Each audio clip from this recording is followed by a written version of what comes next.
Oh, saya yakin, karena di dalam KTP saya ini sudah menjadi orang Kristen. Saya setiap minggu ke gereja, saya setiap kali mengikuti persekutuan, dan berbagai banyak hal sudah saya lakukan.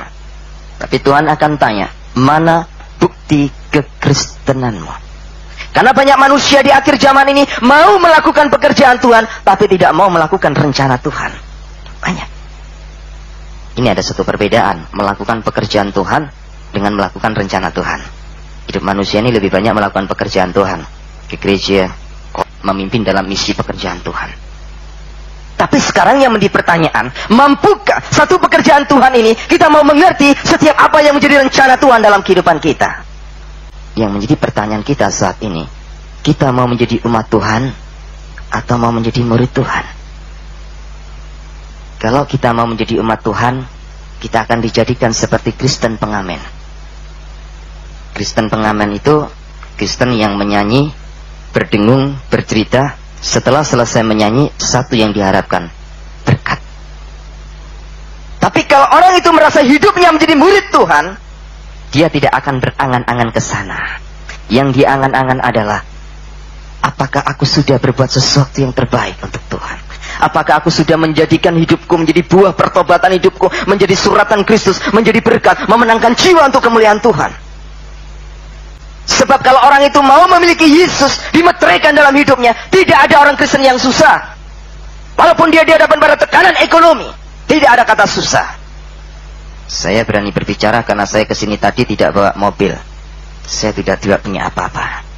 Saya bersama istri sama 5 anak saya sekarang hidup dalam proses penderitaan. Penderitaan karena pikul salib. Tapi saya merasa di dalam tekanan di situ ada kuasa Allah yang hadir. Itu kunci. 30 tahun, 40 tahun saya ke gereja. Mengapa hidupku nggak pernah berubah? Ekonomiku nggak pernah berubah. Keluargaku nggak pernah berubah.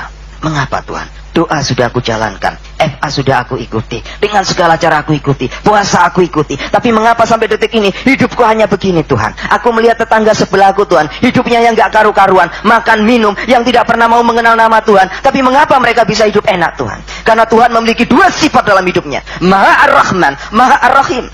Itu sifat Tuhan. Maha Ar-Rahmannya Tuhan diberikan kepada seluruh umat manusia. Tidak peduli itu agama apa saja, tidak peduli kode orang jahat macam apa. Tapi Maha Rahimnya Allah hanya diberikan kepada orang-orang yang dipilih. Yang menjadi pertanyaan, kalau ada orang Kristen yang sudah 38 tahun hidup dalam kesusahan dan tidak akan pernah ada satu perubahan, kita akan tanya dalam hati kita, kenapa? Kita nggak usah tanya kepada Tuhan, kenapa Tuhan kok saya bisa begini? Tapi hati kita sendiri, ada apa? Saya khawatir ada apa-apa.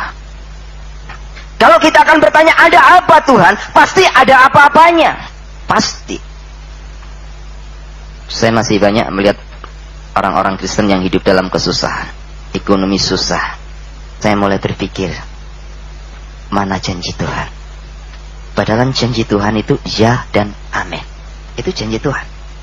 Aku tidak akan membiarkan anak cucuku hidup sebagai pengemis. Itu janji Tuhan. Iya dan amin. Benar. Berarti kalau ada orang Kristen yang hidupnya masih jadi pengamen dan pengemis, kita akan pertanyakan kekristenannya. Benar nggak dia murid Yesus? Ataukah hanya dia sekedar mengaku?